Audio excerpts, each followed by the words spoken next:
Ask मुफ्ती तारिक मसूद। नासिर साहब हैदराबाद हिंदुस्तान से, क्या हम सूद की रकम से अपने सगे भाई की शादी में मदद कर सकते हैं? मेरे सगे भाई की आमदनी बहुत कम है और वो गरीब हैं। शादी के लिए उन्हें रकम की बहुत ज़रूरत है। अगर मैं गैर सूदी रकम से इनकी मदद करूं तो मुझे अपने ख़र्चों से बहुत परेशानी होगी।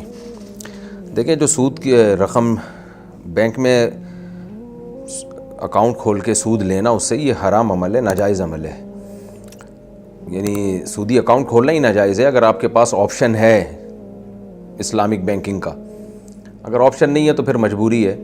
तो ऐसी सूरत में शरीयत का हुक्म यह है कि सूद बैंक में ना छोड़ें, बल्कि निकाल के एक मुसीबत और गंद से जान छुड़ाने की नीयत से सदका कर दें उसको। वो शरई सदका नहीं होगा जैसे जिसको शरीयत में सदका कहते हैं, बल्कि वो सदका ये होगा, वो सदका तो होगा ही नहीं, उसको मजाजन सदका कह दिया जाता है कि जान छुड़ाने के लिए किसी को दे दिए। क्योंकि अब ज़ाया करना पैसे का ठीक नहीं है, तो वो किसी भी मुस्तहिक को दिया जा सकता है।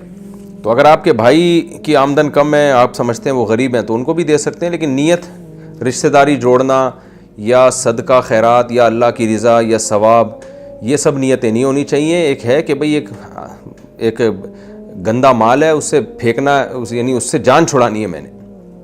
आपके लिए गंदा है ना, इसलिए उसके लिए नहीं है। हाँ, आपके भाई को ये पता ना हो कि ये सूदी रकम से आप उनके साथ ताउन कर रहे हैं। अगर उनको पता होगा तो फिर उनके लिए लेना जायज़ ही नहीं है। तो आप उनको यूँ कह के दे दें कि ये किसी ने पैसे दिए थे, रखे हुए थे मेरे पास अमानत, कुछ ऐसे गोल मोल बात करके उनको पकड़ा दें और नीयत ये करें कि ये जान छूटे। यूँ ना कहें कि मेरी तरफ से आपको गिफ्ट है, आपको हदिया है। हराम काम से गिफ्ट, तोहफे और हदिया और सदका खैरात ये सब जायज़ नहीं है। तो जान छुड़ाने के लिए कि अब शरीयत ने कहा है कि भाई पैसा ज़ाया करने से बेहतर है किसी के काम आ जाए, तो उनको पता भी ना हो कि सूद की रकम से आप दे रहे हैं, तो किसी के नाम से आप उनको वो रकम पकड़ा दें, ये जायज़ है आपके लिए।